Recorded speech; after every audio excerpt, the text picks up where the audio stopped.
Ô Pedro, acabou o banheiro aí, rapaz? Já finalizei já.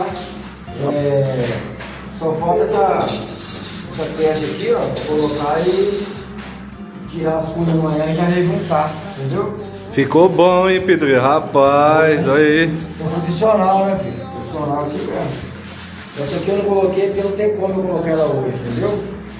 Eu tenho que, amanhã eu posso usar ali pra colocar ela aqui. Eu não coloquei. Tá bom, 3 dias de serviço pra fechar um banheiro desse fica ótimo. Bicho, tá ótimo, aí.